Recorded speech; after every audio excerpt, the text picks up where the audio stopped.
오늘은 하늘에 계신 우리 아버지여라는 제목으로 함께 말씀을 나누도록 하겠습니다. 제가 전에도 한번 이렇게 주기도문에 대해서 설교한 적이 한번 있었던 것 같은데요. 그때랑은 좀 내용이 좀 다르고요.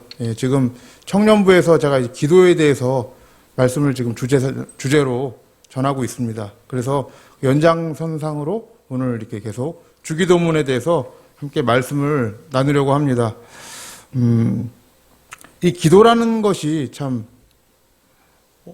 때로는 어렵기도 하고 쉽기도 하고 뭐 그런 것 같습니다. 혼자 있을 때는 굉장히 이제 편하게 할 수 있는데 또 여럿이서 같이 할 때는 어렵고 또 기도를 어떨 때는 어떤 방향으로 해야 될지도 모르고 뭐 이렇게 좀 막연할 때도 많은 것 같아요. 그때 우리가 이제 제일 기억해야 될 것이 무엇이냐면 주기도문인 것 같아요. 이 기도라는 것이 사실 어떤 종교마다 다 가지고 있어요. 불교에도 기도문이 있고 이슬람에도 기도문이 있고 유대교에도 기도문이 있습니다.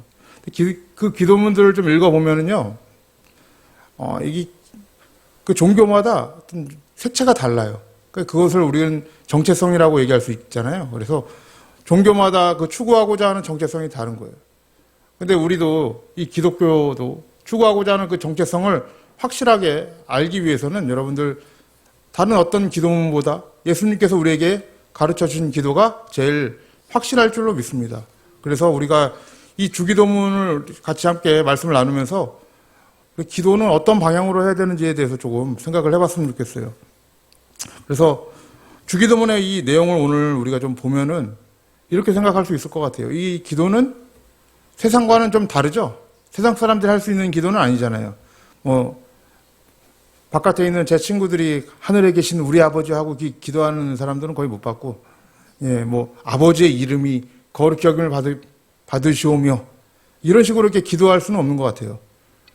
그러니까 이 기도문 자체가 단순히 아무나 할 수 있는 기도문이 아니라 하나님을 만난 자만이, 예수님을 만난 자만이 할 수 있는 기도문인 거예요.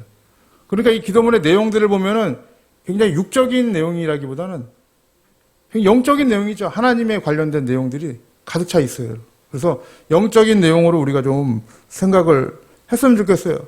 우리가 이 주기도문을 매주 막 할 때도 있고, 가정 예배 드릴 때나 소그룹 예배 드릴 때도 할 때가 있으실 텐데, 이거를 이제 이 주문 외우듯이 외우다 보니까 우리가 이제 주기도문을 너무 잘 안다고 생각을 하는데, 참 이게 성경이라는 게 그래요. 우리가 익숙하다고 잘 아는 것처럼 생각을 하는데, 막상 단어 하나하나 물어보고 따지고 들어가면은 굉장히 어렵고 힘든 게 성경 아닙니까? 잘 아는 줄 알았는데 모르는 것 같은 거. 그게 이 주기도문인 것 같아요. 그래서 오늘은 제가 주기도문에 대해서 이렇게 대략적으로 함께 좀 말씀을 나누려고 합니다. 먼저 이 주기도문을 보면은 여러분들 9절에서 13절까지 보시면은 7가지의 청원이 있어요. 이렇게 내가 기도를 하나님께 드리는 청원하는 내용이 있죠. 7가지가 있는데 보통 이렇게 얘기하죠. 위에 있는 3가지, 9절에서 10절까지 보시면은 하나님에게 드리는 기도잖아요. 보통 하나님의 이름이, 하나님의 나라가, 그죠? 하나님의 뜻이 이렇게 기도를 드리는데 그 아래 11절서부터 보시면은 바뀌어요. 그 기도의 대상이 하나님에게서 어디로 바뀝니까? 이게 우리로 바뀌고 있죠. 우리에게로 바뀌고 있어요. 그래서 일반적으로 이렇게 생각을 해요. 그래서 9절에서 10절은 하나님에 대한 청원이고, 그 다음에 나머지 11절에서 마지막 절까지, 오늘 13절까지는 사람에 대한 청원이다라고 이렇게 생각을 할 수도 있지만은, 여러분 실질적으로 이걸 나눌 필요가 없습니다. 왜 나눌 필요가 없냐면, 주기도문은 다 연결이 되었어요. 영적으로 예수님을 만나지 못하면 할 수 없는 기도고, 이게 하나가 열리면 이렇게 기도할 수밖에 없는 그 구조로 이루어졌어요. 그러니까 내가 예수님을 만나고 그 예수님이라는 그 가치를 추구하며 나아갈 때 이렇게 기도할 수밖에 없는 거예요. 그러니까 오늘 이 주기도문의 형식처럼 이렇게 기도할 수밖에 없게 열리게끔 되어 있습니다. 하나가 열리면 쫙 열리는 것처럼 이 기도문이 그렇게 열려져 있어요. 그러니까 뭔가를 나눠서 이건 이 기도하고 저 기도하고 이렇게 생각할 필요는 없을 것 같습니다. 그럼 먼저 우리가 좀 처음 생각해 봐야 될 게, 기도를 누구에게 하는가? 이거 물어보면 바보라 그러죠. 근데 9절 말씀 한번 우리가 함께 한번 읽어볼게요. 자, 우리 함께 읽어보겠습니다. 시작. 그러므로 너희는 이렇게 기도하라. 하늘에 계신 우리 아버지여 이름이 거룩히 여김을 받으시오며 라고 되어 있습니다. 첫 번째 우리가 기도하는 그 대상이 누구예요? 하나님 아버지라 그래요. 근데 아버지가 어디 계세요? 하늘에 계시다 그래요. 근데 이 하늘이라는 게 참 생각보다 쉽지 않은 개념이에요. 지난주에 하늘에 대해서 얘기를 했었는데 청년들에게 그게 생각보다 어려웠던 것 같습니다. 근데 진짜 좀 어렵긴 해요. 왜냐하면 하늘을 우리가 보이는 하늘이라고 이렇게 얘기할 수는 없잖아요. 하나님이 계신 곳이 보이는 이 하늘이다라고 얘기하지 않지 않습니까? 영어로도 보면은 스카이라고 번역이 안 돼 있고 헤븐이라고 이렇게 번역이 되어 있습니다. 그러니까 우리가 생각하는 어떤 지평선 위로 너희는 뭐 보이는 그 하늘이냐 아니면 뭐 저 우주로 날아가서 더 위에 있는 하늘이냐 뭐 이런 거 막 생각하고 그러시는데 성경에서 말하는 그 하늘의 개념이 좀 다른 것 같아요. 근데 이게 생각보다 좀 중요합니다. 하늘에 계신 아버지인데 그 하늘이 도대체 어디 있느냐 이거를 좀 생각을 해봐야 될 것 같아요. 먼저 자 그러면 그 하늘에 대해서 제가 좀 이제 우리가 알 수 있을 만한 그 구절을 제가 좀 찾아왔어요. 그럼 하늘에 계신 아버지인데 그 하늘이 어디인가? 자 히브리서 8장 5절 말씀 좀 볼게요. 히브리서 8장 5절 말씀 함께 한번 읽어보겠습니다. 시작. 저희가 섬기는 것은 하늘에 있는 것의 모형과 그림자라.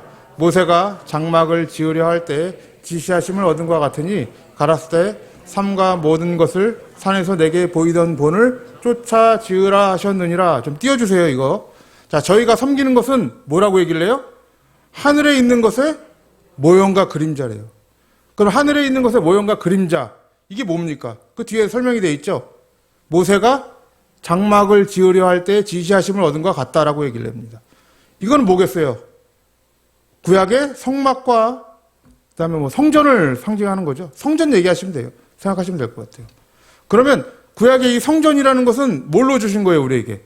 하늘에 있는 것의 모형과 그림자로 우리에게 주신 거예요. 왜 그렇게 주셨을까요? 다른 건 없죠. 하나님을 계시하시려고. 하나님이 어떤 분인지를 알리시려고 당연히 우리에게 모형과 그림자를 주셨단 말이에요.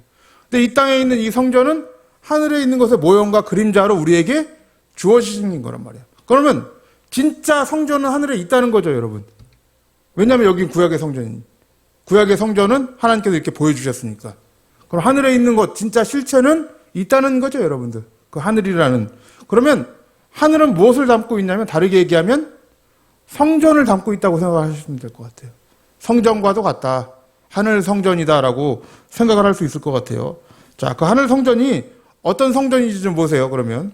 자, 히브리서 9장 22절에서부터 23절 말씀인데요. 우리 함께 한번 또 읽어볼게요. 시작. 율법을 쫓아 거의 모든 물건이 피로써 정결케 되나니 피 흘림이 없은즉 사함이 없느니라.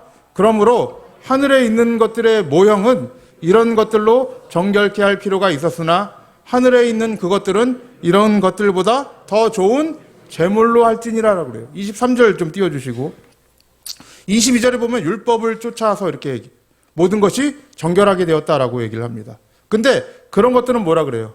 하늘에 있는 것들의 모형이었다라고 얘기하죠. 다시 23절에. 근데 그런 것들은 이 짐승의 피로 정결케 할 필요가 있었다라고 얘기를 합니다.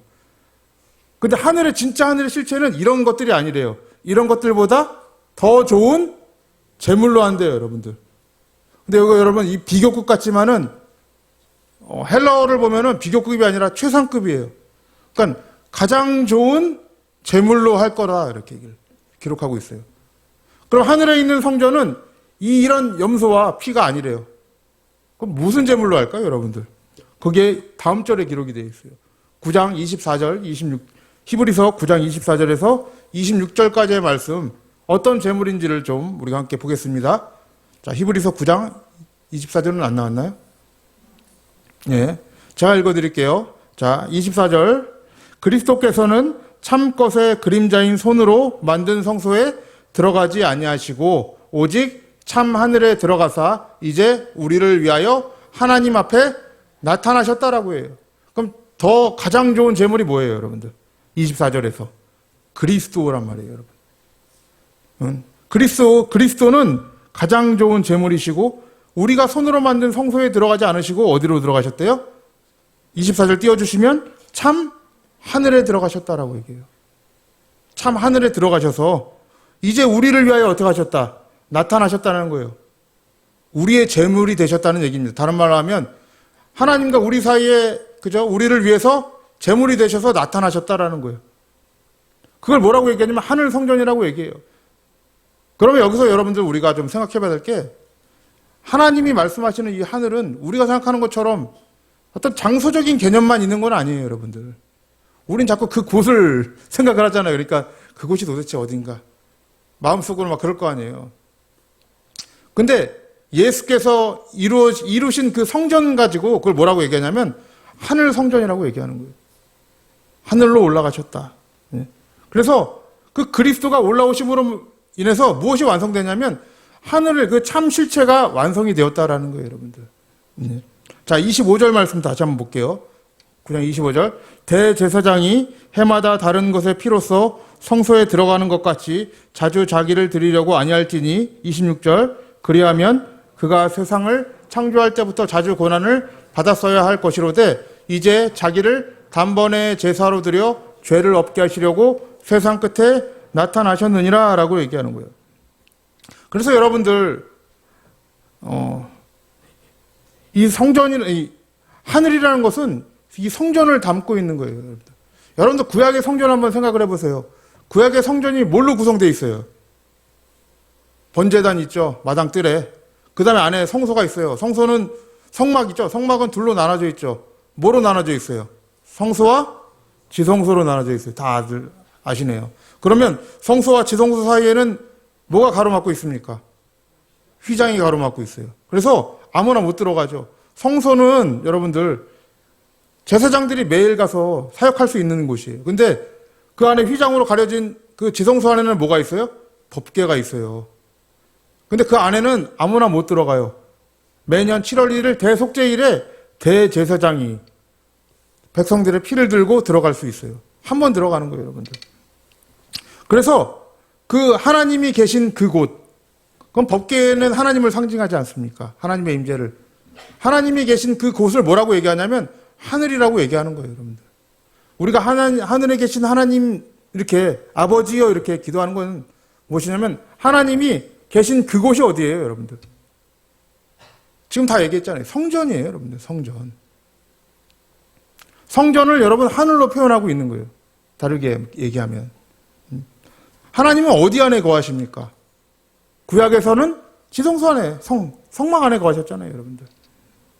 근데 그거는 여러분들 모형이라 그러죠. 지금 모형과 그림자에서 하나님이 보여주신 거예요, 여러분. 그러면 지금은 어떻게 됩니까? 자, 히브리서 10장 19절에서 20절 말씀이에요. 참 좋은 제물이 오셔서 하늘 성전을 완성했을 때 어디로 가시는가? 자, 함께 볼게요. 자, 히브리서 10장 19절 말씀 읽어보겠습니다. 시작. 그러므로 형제들아 우리가 예수의 피를 힘입어 성소에 들어갈 담력을 얻었나니 20절 그 길은 우리를 위하여 휘장 가운데로 열어놓으신 새롭고 산 길이요 휘장은 곧 저의 육체니라 라고 되어 있어요. 예수 그리스도의 몸이 곧 뭐라고 얘기해요? 휘장이었다. 휘장을 상징하는 거였다라는 거예요, 여러분들. 그러면 예수 그리스도께서 십자가에 달리실 때 뭐가 찢어졌어요, 여러분들? 휘장이 위에서부터 아래로 찢어졌어요. 그 길은 뭐겠어요? 내가 이제 그 하늘로 바로 들어갈 수 있는 길이 열렸다는 얘기예요, 여러분들. 누구로 말미암아? 예수로 말미암아 열렸다는 거예요, 여러분들. 그래서 마가복음 15장 37절 38절에 보면은 예수님이 돌아가실 때 어떻게 합니까? 예수께서 큰 소리를 지르시고 운명하시고 38절에 보시면은 이에 성소 휘장이 위에서부터 아래까지 찢어져 둘이 되었다라고 얘기하는 거예요. 그래서 우리는 언제든지 이제 이 예수로 말미암아 하늘에 계신 아버지께 그죠? 들어갈 수 있는 그 길이 열렸다는 거예요, 여러분들. 그래서 그리스도의 피로 휘장으로 닫혀있던 하늘이 열리고 법궤, 그 하나님을 만날 수 있는 길이 지금 우리에게 열린 거예요. 근데 한번 이제 생각을 해보세요. 왜 이렇게 하나님이 복잡한 방법으로 이렇게 계시를 하셨는가? 여러분, 궁극적인 목적은 여러분, 이 모형에 있지는 않습니다. 궁극적인 목적은 성전을 통해서 하나님을 계시할 뿐만 아니라 또 그 하늘 성전을 우리 안으로 들어오게 하는 목적이 있어요, 여러분들. 성경은 그렇게까지 얘기를 해요. 그래서 그 성전이 어떻게 되냐면 고린도전서 6장 16절 말씀 함께 읽어보겠습니다. 시작. 고린도 후서인데 제가 잘못 드렸습니다. 제가 읽어드릴게요. 하나님의 성전과 우상이 어찌 일치가 되리요? 우리는 살아계신 하나님의 성전이다 라고 얘기를 해요. 이제는 우리가 하나님의 성전이다 라고 얘기를 하고, 이와 같이 하나님이 가르칠 때 내가 저희 가운데 두루 거하며 이렇게 돼요. 하나님이 이제 어디에 거하세요? 성전, 우리 안에 거하세요, 여러분들. 여러분 안에 거하시잖아요. 그럼 우리 안에 있는 그 성전이 뭐예요? 다르게 얘기하면 하늘이라고 얘기할 수 있어요. 여러분이 뭐가 되는 거예요? 다르게 얘기하면 하늘이 되는 거예요. 하늘에 계신 아버지를 내 밖에서 찾지 말고 어디서 찾으시라는 거예요? 우리 안에 계신 예수 그리스도로 예수 그리스도 참 가장 좋은 제물로 완성하신 예수 안에서 찾으라는 얘기입니다, 여러분들. 그래서 우리가 이제 아버지께 언제든지 이렇게 기도할 수 있는 거예요. 아버지의 이름이 거룩히 여김을 받으시오며 라고 얘기할 수 있는 거예요. 그러니까 우리가 아버지의 이름을 거룩히 여김을 이렇게 받는다는 게 다르게 억지로 해서 될 문제가 아니에요. 이게 진짜 되게 어려운 거예요. 왜냐하면 우리 안에 누가 들어오셔야 되기 때문에, 예수 그리스도가 들어오셔야 하기 때문에, 그 완성된 제물이 우리 안에 오셔서 우리가 성전이 되어야 뭐가 되는 거예요? 아버지의 이름이 거룩히 여김을 받는 거예요, 여러분들. 이거 자체가 되지 않으면 그의 이름을 우리가 거룩히 여김을 받을 수가 없어요. 억지로 하는 거예요, 억지로. 정말. 하나님과 내가 내 밖에 있는 하나님으로 존재하게 되면 그것이 여러분, 우리가 형상을 또 다르게 만들어 버려요. 우리는 참 재밌는 게 그거예요. 우리가 하나님을 표현할 때 꼭 내 생각대로 표현하고자 하면은 성경과 좀 다르게 표현이 된다니까요. 아버지의 이름을 거룩히 여기는 것이 아니라 다른 형상을 만들어서 내가 원하는 하나님, 내 입맛에 맞는 하나님을 만들어서 그 하나님을 오히려 망령되게 일컬을 때가 많은 거예요. 예. 그러니까 여러분들, 하늘에 계신 우리 아버지여라는 오늘 이 첫 구절을 제가 좀 길게 얘기를 했는데, 그 아버지를 밖에서 찾지 마세요, 여러분들.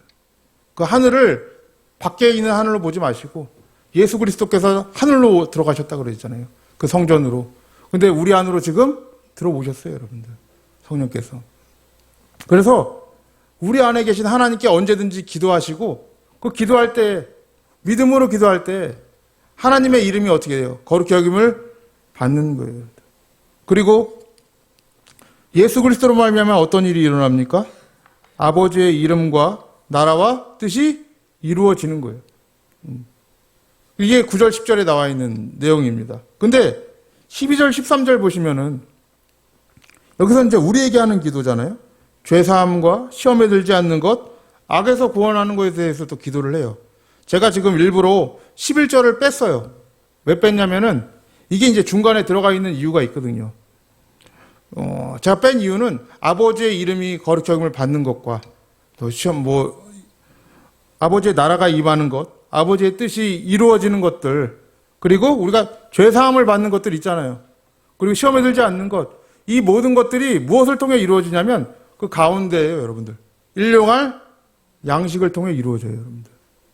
우리가 일용할 양식을 할 때 보통 우리가 먹는 양식 많이 생각하시는데, 여러분들 여기서는 이 육의 양식을 얘기하는 게 아닙니다. 이건 왜 그러냐면 문맥적으로도 여러분 위아래가 다 영적인 얘기하고 있어요. 아버지의 이름과 죄사함에 대해서 얘기하고 있어요. 네. 그런 얘기를 하고 있는데 갑자기 여기서는 먹을 거 달라 이런 얘기가 나올 틈이 없어요. 그리고 그 밑에 보시면은 마태복음 6장 성경 피셨으면은 마태복음 6장 31절 보세요.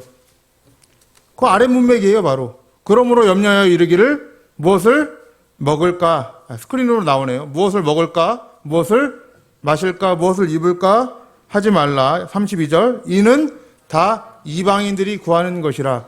너희 천부께서 이 모든 것이 너희에게 있어야 할 줄을 아시느니라.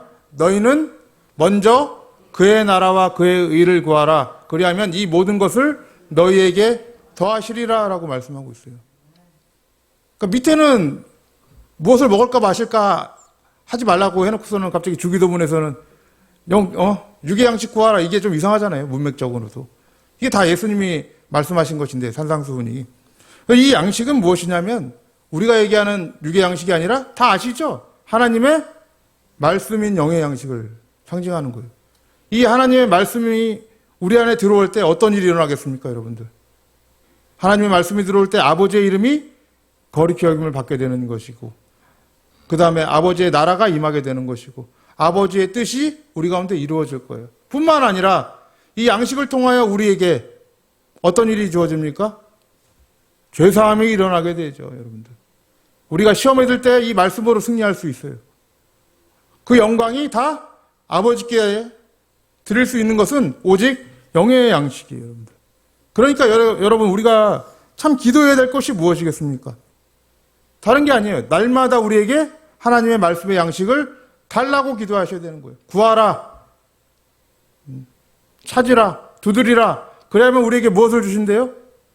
가장 좋은 것. 누가복음에 보면 성령을 주시지 않겠냐 이렇게 있어요. 성령께서 우리에게 진리를 안겨주신단 말이에요.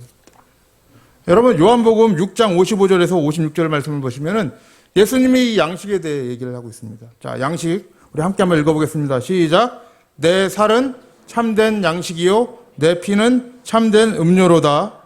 내 살을 먹고 내 피를 마시는 자는 내 안에 거하고 나도 그 안에 거하나니. 거기 있는 무리들이 이 말씀을 육체적으로 받아들여서 많은 사람들이 떠나갔죠. 여기 무슨 식인단체인가, 피를 먹고 살을 먹고 이러니까. 근데 이거는 여러분 육적인 얘기가 아니라 말씀 얘기하는 거예요. 예수 그리스도의 말씀을 먹는 자는 어떻게 된대요? 내 안에 거하고 너희도 내 안에 거하고 나도 너희 안에 거할 것이다 라는 거예요. 그러니까 여러분, 이 모든 문제가 영의 양식으로 해결되는 거예요, 여러분들. 그러면 우리의 기도의 방향성이 여기서 정해졌어요. 기도의 방향성은 무엇입니까? 우리에게 날마다 하나님의 말씀의 양식을 주시옵소서라고 기도해야 돼요. 기도는 여러분들 바로 우리의 정체성이에요. 우리의 정체성은 여러분 하나님의 말씀에 있습니다. 하나님의 말씀을 우리가 구하는 것, 이것이 우리의 정체성이에요. 이방인들은 뭘 구합니까? 내가 얼마나 더 그죠? 좋은 직장 가나, 좋은 대학에 들어가나, 무엇을 먹을까, 무엇을 마실까, 입을까예요, 여러분들. 항상 자기를 위해 기도한단 말이에요. 근데 우리 이 기독교가 가지는 이 기도는 나에서 벗어나서 하나님과 우리 이웃인 거예요, 여러분들. 그것이 우리에게 주는 정체성입니다, 여러분들. 그래서 실제로 여러분들 우리에게 있는 결핍이 우리는 뭐 이런 우리 생활에 관한 것이라고 생각하겠지만 진짜 결핍은 하나님의 부재입니다. 우리는 하나님이 없기 때문에 다른 공허함을 그걸로 자꾸 채우려고 그래요, 여러분들. 채우고 또 채워도 만족감이 없는 그런 인생을 사는 거예요. 그러나 하나님의 말씀이 우리 안에 들어오면 자족함을 주십니다. 비천에 처할 때도 있고 풍부에 처할 때도 있어요. 그런데 우리에게 일체의 비결을 주세요. 뭔가를 다 해결된 건 아닌 것 같지만은 그것이 불만이 아니에요. 왜? 하나님의 말씀이 우리를 감사하게 만드시고 승리하게 만드시고 이끌어가기 때문에 그래요. 시험에 들지 않게 만드시기 때문인 것입니다, 여러분들. 하나님의 양식을 구하십시오. 하나님의 말씀을 구할 때 하나님은 언제든지 우리에게 주십니다. 이걸 구하지 않기 때문에 안 주시는 거예요. 하나님의 양식이 들어올 때 그것이 나를 부정시키고 하나님을 드러나게 할 것이에요, 여러분들. 사랑하는 우리 성도님들, 오늘 이 말씀을 좀 이렇게 좀 더 있는데 오늘 이 시간이 생각보다 여유롭지가 않더라고요. 오늘 이 말씀을 통해서 우리가 좀 생각을 해봐야 될 것은 바로 언제든지 우리 안에 계신 우리 하나님께, 우리 하늘에 계신 우리 하나님께 그 양식을 구하는 기도로 우리가 나아가야겠습니다. 그래서 우리 이 우이젤 교회는 다른 것보다 이 말씀의 양식이 넘쳤으면 좋겠어요. 오늘 이 기도가 어떻게 끝나냐면 마지막에 용서로 끝나요. 14절, 15절 보시면 용서로 끝나요. 왜 이런 말씀을 하고 있을까요, 여러분들? 참 이것이 우리의 하나님이 추구하고자 하는 목표인 거예요, 여러분들. 죄사함이라는 것은 용서를 기본으로 하고 있지 않습니까? 예수 그리스도가 돌아가신 것은 우리를 용서한다는 것을 전제로 한 것이죠, 여러분들. 그래서 마지막 절에 용서에 대해서 얘기를 하고 있는데 이렇게 얘기를 해요. 우리가 우리에게 죄 지은 자를 사하여 준 것 같이 우리의 죄를 사하여 달라고 기도합니다. 이것이 마치 그냥 그렇게 기도하는 것 같잖아요. 그냥 조건절 같잖아요. 내가 용서했으면 하나님이 용서해 주시고 용서 안 하면 하나님이 용서 안 하시고 이런 게 아니라 이게 여러분 자동으로 이루어지는 거예요. 예수 그리스도의 사랑을 알면 어쩔 수가 없어요. 내가 용서하게 될 수밖에 없습니다. 그게 찔려서 잘 되지가 않아요. 내가 비록 우리는 연약하고 많이 무너지지만 그거를 완벽하게 정죄하고 살아갈 수 없어요. 왜? 그리스도의 사랑을 받았기 때문인 것입니다. 그래서 우리가 이 영의 양식을 위해서 기도하셔야 될 것입니다. 오늘 그 기도하실 때 집에 가셔서 제가 기도 제목을 드릴게요. 말씀을 맺으면서. 맨 먼저 여러분 우리 교육자들을 위해서 좀 기도해 주세요. 예, 우리 연약하잖아요. 예, 교육자들 말씀을 맡았기 때문에 기도해 달라는 거예요. 예, 기도해 주시고 두 번째는 소그룹을 맡은 우리 목자와 헬퍼님들 그래서 기도해 주시고 세 번째 우리 교육부서의 교사를 맡으시고 부장을 맡으신 분들 맡으신 우리 성도님들을 위해서 기도해 주세요. 말씀을 맡은 분들을 위해서 기도해 주시고 그들이 살아나야 뭐가 살아납니까? 우리 교회가 살아납니다. 이 영의 양식을 구해야 우리가 살아납니다. 세상의 떡이 아니라 하나님의 양식으로 살아갈 수 있게 해달라고 기도해 주시고 먼저 무엇보다 그의 나라와 의의를 구하여 하나님께 영광이 되는 우리 성도님들 되시기를 주님의 이름으로 축복합니다.